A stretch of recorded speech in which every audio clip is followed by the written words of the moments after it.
Welcome to another episode of Something Rhymes with Purple. Today we're celebrating a book, a particular book, but we celebrate books all our lives, Susie, Dent and I. We love books, both of us, don't we, Susie? We do, and I always feel like I should eventually have a house one day where I can accommodate all the books that I have in my loft, because I don't actually have as many as I would like around me. I have quite a conservative set of bookshelves, and I should just rotate my books. Instead, I just have a whole pile. Do you remember this is called in Japanese sundoku? And that is the act of collecting book after book after book and never quite getting to read them. And that is me. Most of my books I've not read. I love them. I hoard them. I have thousands of them, many thousands of them. My wife says we should trim the shelves. We should get rid of the books. We really must. All those paperbacks, those yellowing paper, and I love them. I love knowing that a book has been there waiting to be read for years. And I have the books from my childhood. I've been collecting books all my life. And I like a real book. I like a hardback book. I like a book with a spine. I like a book with end papers. I like a book where I can open it, I can smell it, I can feel the texture of the pages. Books are our best friends. They're the only friends, actually, that we can rely on. My wife actually agrees with me on that. She does say that. She said, men, you can't rely on a man. He either disappears with the au pair or he dies. Men are not reliable. Books are reliable. You can take a book on holiday. You can, take a book on the train journey. So I love books. And I love actually also going to book festivals. And you and I have been to quite a few already this autumn, but are going to more. I've just been to the Henley Book Festival, the 17th Henley Book Festival is it Oxfordshire? I think probably is. Yeah. I went to there first. They told me I went to there first. And I'm going to Ilkley soon. Oh, I love that Ilkley one. Book Festival. It's been going for 50 years. Yeah. And they said to me, you came to our first. So I've been going to them a long, long time. Do you have a favourite one in Britain? Oh, goodness. I don't feel like I should say, because then I feel like I'm be letting everyone else down. But I think one that has always been very close to my heart is the Hay Festival. So I love that. So I love the Hay Winter Festival, which I'm going to this autumn, where I'm going to be interviewed with Stephen Fry. So that would be really nice. And then also Cheltenham is another one that is sort of quite close to here. But I love Ilkley. Ilkley is just such a gorgeous, gorgeous place. But you know what?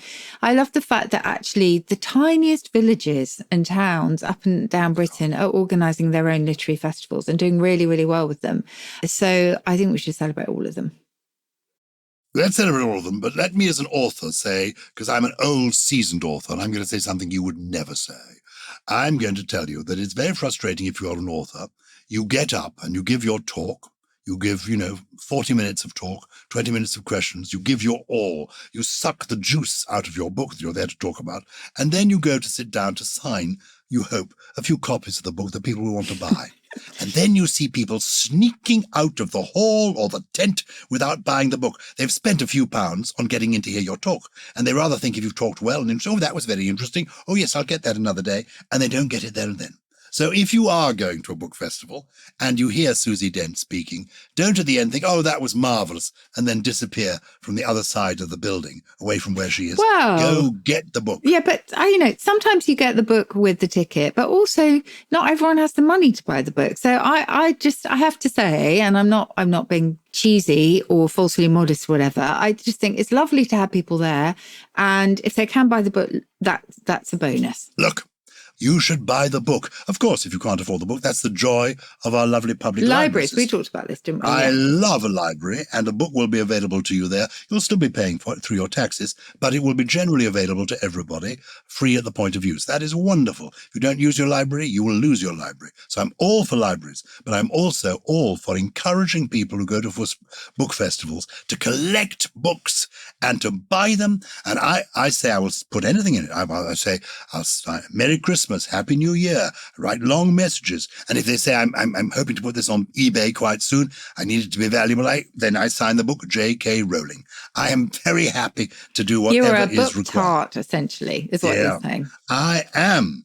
And I have no shame in it. And I think we should be less apologetic about it. So I said you wouldn't want to say this, so I'm saying it for you. If you hear Susie this autumn at one of these festivals, do tell her how wonderful she is.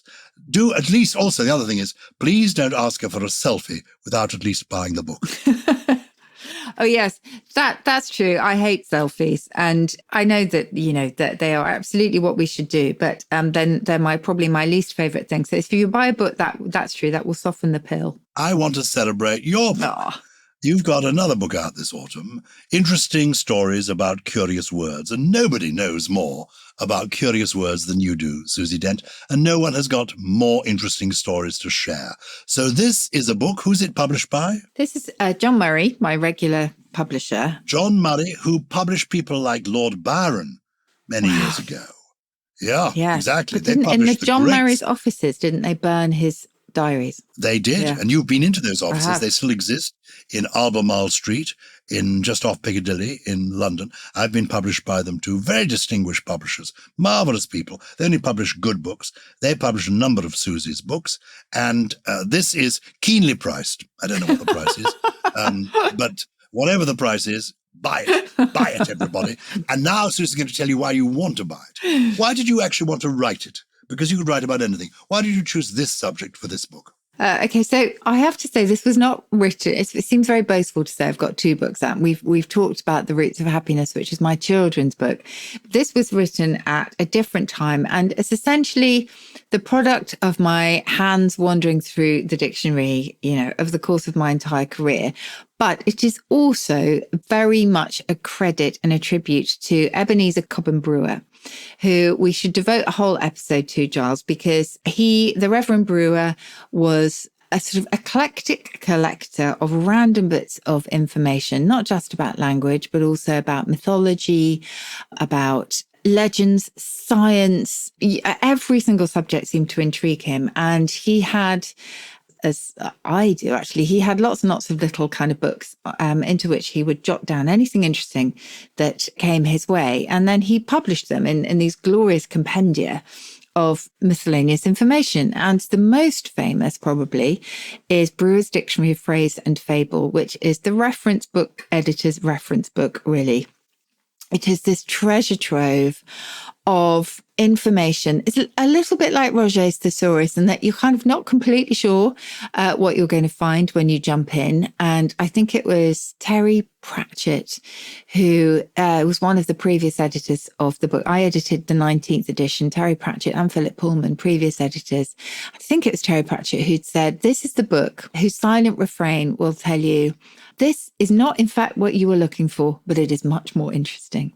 So you dive in and before you know it, you've spent a couple of hours. And so what I did was having been the editor of this book, I just collected all my favourite etymologies, brought them up to date, rewrote them, added my own.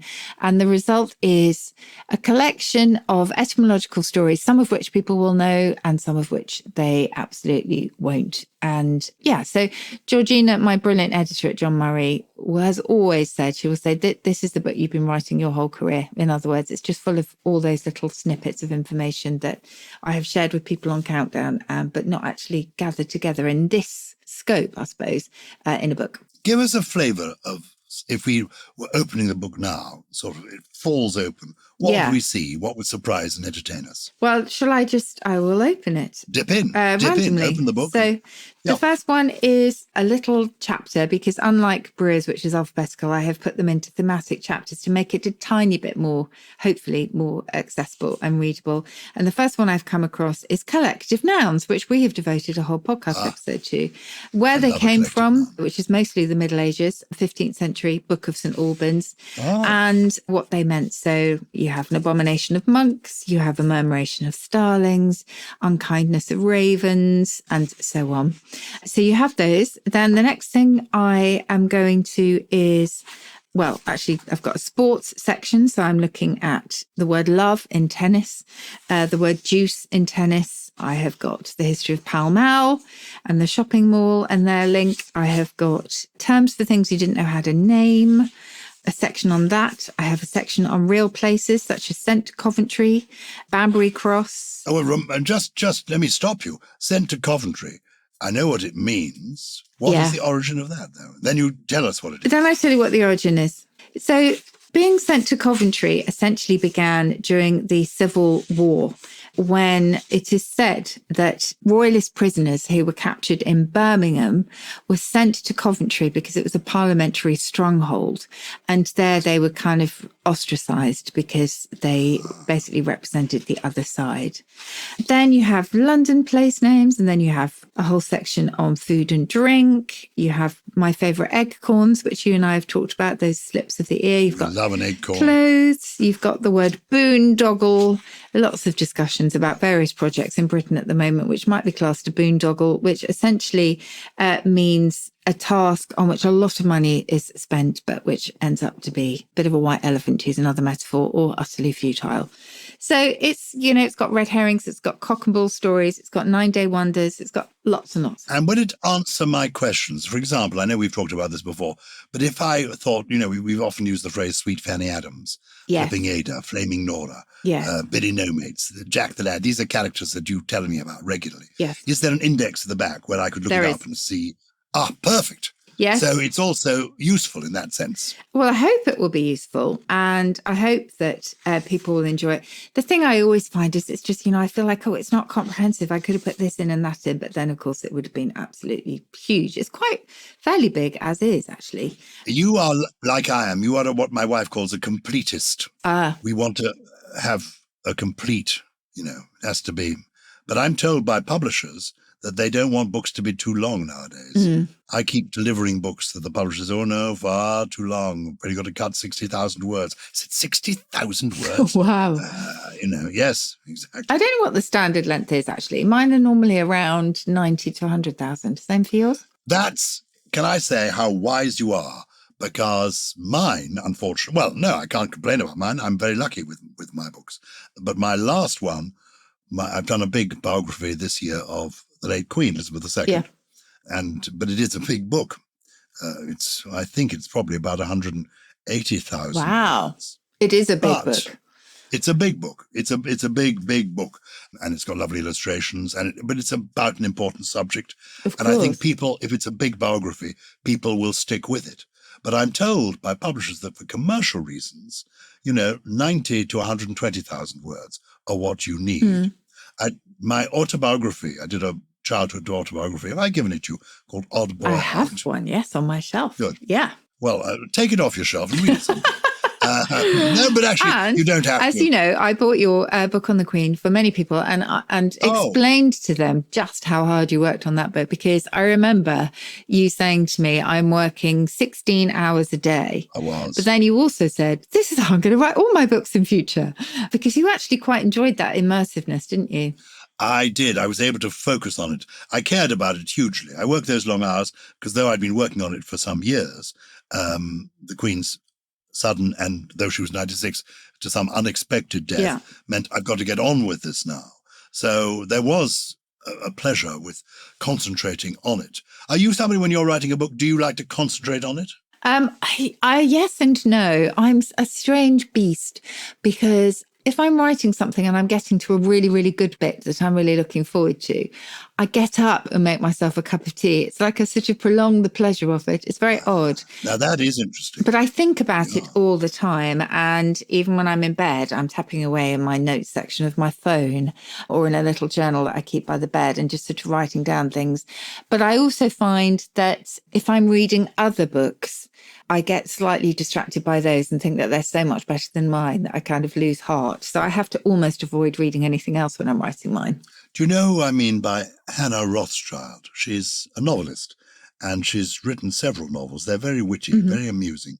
She's likened by some people to Jane Austen, others to Evelyn Waugh or Nancy Mitford. And she's a contemporary novelist. And she's just written a new book called High Time. And I interviewed her at the Barnes Book Fest, another book festival, my local bookshop, and others organise it in Barnes in southwest London. And we were comparing and contrasting our writing habits. And I explained I'm very disciplined, 8 in the morning till 6 in the evening. I keep going if I haven't finished then. And I've got to do a certain number of words per day, minimum 1,000. When you're on a road, you expect more. And I said, what about you? And she said, oh, no, quite different. For me, writing is like having a love affair. And I do it in strange places. I find secret hotels, out-of-the-way coffee shops. That's how I write my books. Is that intriguing? Yeah, that is intriguing. It's funny, isn't it? It's such a sort of personal thing. But with this one, I sort of felt that I did have Ebenezer Brewer sort of slightly holding my hand. And it was a joy to riffle through his words again, because in some cases, his discoveries have since been, I suppose, overtaken. And in others, he just delivers the sort of best explanation that you could possibly find of something. And so taking those and working with them was absolutely lovely. So, yeah, but it's funny, some of them were quite dark as well. So you mentioned Fanny Adams. I don't know if you remember that story, but that was very grisly because Fanny Adams was the murder victim of a very notorious murder in the 1800s that really caught the imagination in a way that a brutal murder will and still does to this day. And then several decades later in the Navy, their tinned rations were called Fanny Adams. They were sort of named with a very dark humour after this poor young 10-year-old girl that had been murdered, Fanny Adams. And so, Sweet FA actually stood for Sweet Fanny Adams, but of course nowadays is taken to mean something else entirely. So really sad story. So quite difficult working with material like that, but then there were so many other joyful words in there. And I have to say I have been quite non-Brewer-ish in some of the stuff that I put in, including some of my favourite words. So it's still a compendium though. I'm looking now at Hair of the Dog That Bit You, one of my favourite stories. Tapping the Admiral. Have you heard of that? No. To tap. Or maybe I have. Yeah. Yes, go on. You may have told me before. Tapping the Admiral, tell me. Is to suck liquor from a cask by a straw. And some say it was first done by sailors from the rum cask in which the body of Admiral Lord Nelson was brought to England. I mean, how... Goodness. But again, very strange. Sorry, I don't mean to linger on all the sort of quite sad ones. Having said that, putting the kibosh on, another sad one, because the kibosh was thought by some to be from the Irish for the cap of death worn by a judge when pronouncing a death sentence. So putting the kibosh on was condemning someone to death. Not completely sure about that one.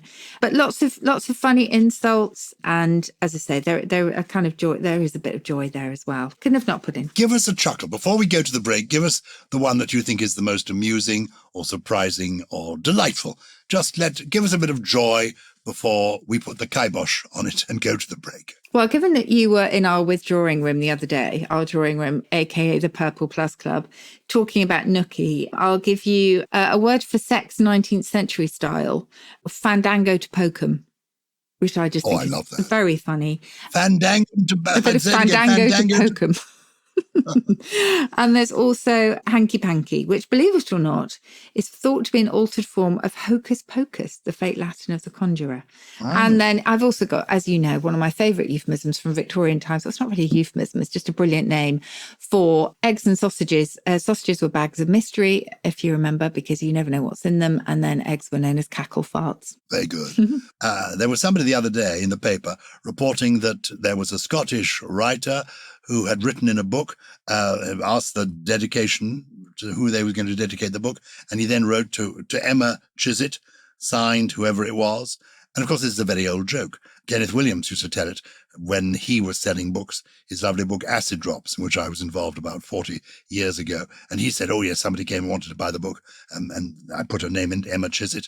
And of course, it was an Australian person who was asking, Emma Chiswick. So tell us, if you've got a funny story of going to a book signing session, it's purplepeople@somethingrhymes.com. We love hearing from you. Who have we heard from this week, Susie? Well, our very first question is from, this is such a great name, Andrew Cumpsty, which is great, who says he often listens to our shows more than once. Thank you, Andrew, because he tries to remember the wonderful words that come up at the end. So bedinnered, he says, is certainly a new favourite of mine. He says he has a few phrases that he'd like some help with. And actually, we've probably only got time for one of them today, but I think we'll come back to Andrew because there's some extremely good ones in here. But he asks where the phrase stop fannying around came from. And he says, I've just heard it on Gogglebox, presumably from you, and immediately thought of something rhymes with purple. To stop fannying about. Now, sadly, Andrew, we don't completely know why Fanny, as the pet form of the female forename Frances, became associated either with a certain part of the female anatomy or with the idea of fannying about. But they seem to be linked in their meaning, and the idea, the fanny, of course, in the US can mean your buttocks. So perhaps the idea of sort of stop fanning about, stop sort of sitting around and loafing about and actually get to business. Why fanny in the UK means something, very different indeed, which is why you need to be very careful you don't mix up the British and the American meanings, is possibly, but the OED only gives a possibly, because of John Cleland's erotic novel called Memoirs of a Woman of Pleasure, which became known as Fanny Hill because his principal character was Frances Hill, aka Fanny Hill. And there are quite a few bawdy 18th century verses in which fanny is used as a noun, actually, meaning sort of sex. So you probably didn't expect me to go there, but I have, I'm afraid, because they do seem to be linked. And actually, what's also quite interesting, in the 1930s and 40s, you have another meaning of fanny, which is like sort of being incredulous. You'd say, my fanny, a bit like, oh, my arse, or even they have my foot, or oh, my eye and Betty Martin, and that kind of thing. But my fanny was one of those. So it's had various meanings.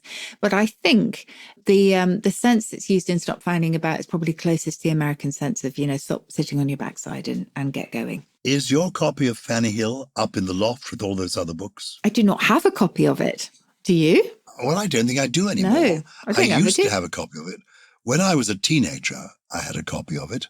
I remember it. I remember being quite excited to have it. Now, did I own it? Would I have dared buy it? Or was it a copy that somebody had at school? I know that I used to have a copy of it. And, I don't. Anyway, I wonder if you can borrow it from the library. We were saying how good libraries are. Well, if you want a copy of Fanny Hill, go to the library. Anyway, stop fannying about and go and get it. Very good. Well done. Well, that's good. Thank you very much indeed. Who else has been in touch with us? Oh, somebody called Ben Di Benedetto. Great name. And he says, Dear Susie and Gyles, can't remember what I used to do before your podcast. What a lovely thing to say. A note for Gyles. Oh, dear. Do you remember back in the 70s, the 1970s, that's 50 years ago, writing a book called How to Be a Spy? I loved it, and I passed it on to my children, now 12 and 15, and they also loved it. We listened to your podcast together, and they were over the moon when the penny dropped, and they realized that you are the master spy who had such an impact on our childhoods. Thank you, Ben Di Benedetto. Is and if you this think true? that's his real name, it's certainly true. I did indeed write a book called How to Be a Spy. And you can see, Susie, because you can see me on Zoom, the room that I am in. And it's a room, that was the noise of me moving my laptop to show Susie some of the books on the walls. Yeah. And in this room are only books that I have either written or edited or been actively involved in the publication of. So I have been involved in writing an awful lot of books for an awful lot of time. But in the early 1970s, I began writing children's books. My first book was a book about prisons, and that was published more than 50 years ago. But I then began writing children's books, and How to Be a Spy was one of my most exciting, and I loved doing it. And then when my own children came along in the late 70s and 1980s, I wrote more and more books for children. So I could be classified, I've written more than 100 books for children, as simply being a children's author. But the problem is, if you do a lot of variety of things, people, they can't put you in the box they want to put you in. So I'm thrilled, and this often happens. People come up to me at book festivals with old books and say, would you sign this for my children, or even sometimes for my grandchildren, which is fantastic. So yes, it's full of secrets, how to be a spy. Excellent. One of them is to develop a very good spy name. And I think Ben Di Benedetto is one of the best I've heard. Well done, Ben. Or shall I call you Roger? Over and out. Over and out. Brilliant. Well, time for my trio, where I give you 3 words, usually dug up from the past, that may or may not be useful in your current life, but that have always taken my fancy for some reason or other. I'm going to start with a lovely Yiddish word. Yiddish always has that just sort of gorgeous, affectionately teasing tone to it quite often, doesn't it? And I like the word schmozzle. Schmozzle, not a schnozzle, but a schmozzle, which is a muddle or a complication. What a schmozzle she got herself into yesterday, which is just a glorious sounding word. The second one I think will be familiar to many people, but it's just beautiful. Tenebrous. tenebrous, which is Tenebrous, meaning gloomy or dark. Tenebrous can apply to anything really that you would like. It could be something rather louche, or it could be literal physical darkness or dimpsiness, as they say in Devon. And the second, now Gyles, I've never heard of this, and we were talking about the drawing room, the withdrawing room, etc., etc. Have you heard of a twiffler? A twiffler? Yes. Great word. Never heard of it. Apparently, and I'm taking this to be true, it is a plate that is kind of intermediate size. So it's between a dinner and a pudding plate. It's a twiffler. Clever. I don't know whether twi bit is a bit like betwixt, because it's been betwixt one and another, but I just love the idea that some people have twifflers in their crockery cupboard. Wonderful. Do you have a poem for us today, as always? I do have a poem for us, and it's by one of my favourite poets, Christina Georgina Rossetti. Born on the 5th of December, 1830, died on the 29th of December, 1894. She was a wonderful English writer, romantic, devotional, children's poems, just completely charming. She wrote, of course, the words for In the Bleak Midwinter, which became famous as a Christmas carol set by Gustav Holst and other people. Just wonderful. Anyway, this poem by her is very simple. It feels a bit seasonal to me, and I hope you will like it. It's only 8 lines. Who has seen the wind? Neither I nor you. But when the leaves hang trembling, the wind is passing through. Who has seen the wind? Neither you nor I. But when the trees bow down their heads, the wind is passing by. Beautiful. Beautiful. Absolutely. And so simple. Yeah. Absolutely extraordinary. She's one of my favourites. No, Great it's Christina gorgeous. Rossetti. Love it. Love it, love it, love it. And, well, we hope that you did too. We are always grateful for your company, and we hope you will join us, if you can, for the bonus episode that will go alongside this episode, but at least for the next main episode where we adore your company. So please keep following us. Please recommend us to friends. Please leave us a review if you did like it, because we always love to see those, and we do read every single one of them. Something Rhymes with Purple is a Sony Music Entertainment production. It was produced by Naya Dia, with additional production from Nemi Oiku, Hannah Newton, Chris Skinner, Poppy Thompson, usually Richie. But today we have Teddy, who is joining us from Bournemouth, very close to the sea, where he's been wild swimming, Gyles. Very impressive. Oh, it's amazing. I know where Gully has been because I saw him earlier today in my local bookshop. He was saying to the bookseller, have you got a book called Interesting Stories About Curious Words? I heard on a podcast that it's quite brilliant. Not Gully, I'll give him a free copy.